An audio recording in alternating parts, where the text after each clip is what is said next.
I'm going to show you three things, the three things that drive human behavior. Because if we can understand and leverage basic drivers of human behavior, the things that are appealing to 100% of the human race, we can greatly improve our competitiveness, our ability to maintain great relationships, our ability to have actual honest-to-God loyalty, where people delight in doing business with us and talking about us.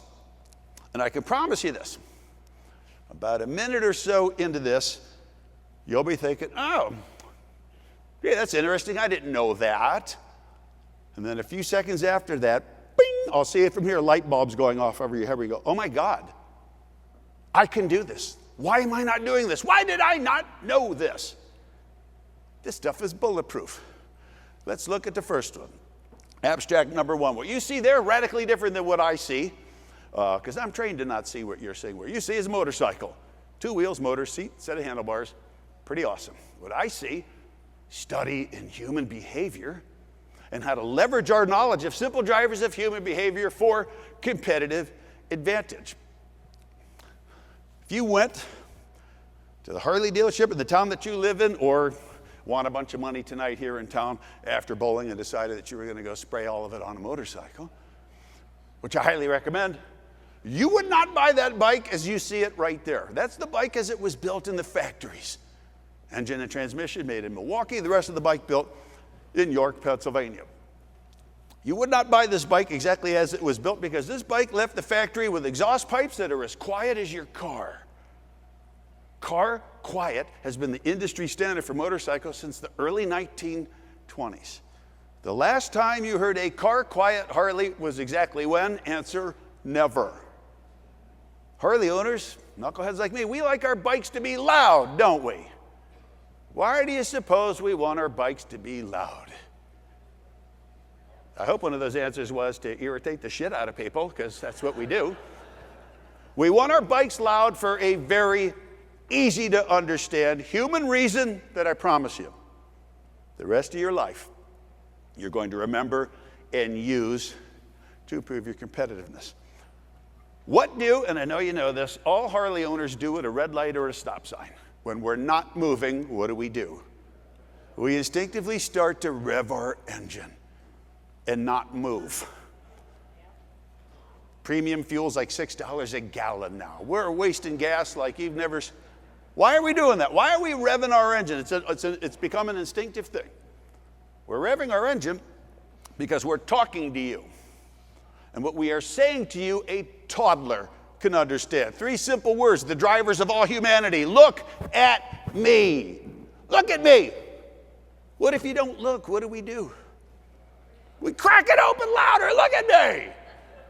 You're going to look. Everybody looks. Even if it's that annoying glance out the side of your minivan as you're going by. You're going to look. And in that tiny little snapshot in time, maybe it's a millisecond, when you look at us, our eyes see you look at us, something incredibly magical happens. Dopamine is released in our brain. The pleasure drug, not an enormous amount, just enough that we feel good about ourselves.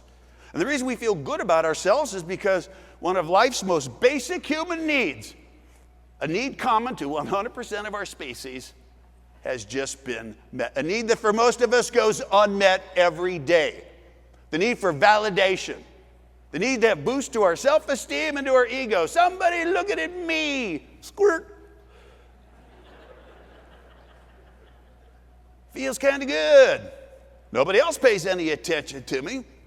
Right? You get shoehorned into the middle seat on the flight coming out. Nobody's paying any attention to you. You're just another person. On the bike, people look, squirt goes the dopamine. What do 100% of human beings do faithfully and repeatedly to any source of delight in their lives? And the answer is we return to it until it fails to delight us. What did I just do? I just defined what loyalty is. We will return faithfully, habitually to anything that delights us until it fails to delight us. So we have to ask ourselves, why shouldn't we weaponize this? Why shouldn't we use this for competitive advantage? What are we here to do? What is our job? What is your job as a team leader? What is your job back in the office? What is your job sitting across from a client or a distributor or a potential distributor? To make the needle move? To generate the sale? To get the feedback? All that's important. But think of it this way. What happens if we view every encounter that we have as an opportunity for us to serve as that little source of delight for somebody? Make somebody think of themselves a little differently than maybe they did before we entered the room or before we started that call, so that they feel, oh, I don't know, important, needed, necessary, awesome, attractive, powerful, brilliant, the coolest, the smartest. Whatever it is that people want to feel about themselves, if we help them along the way to feel that way, they reward the behavior. How? By coming back for more. This is what we do. We make choices every day who we're going to do business with. Like you, don't like you. Like you, taking your call. Don't like you, do the math.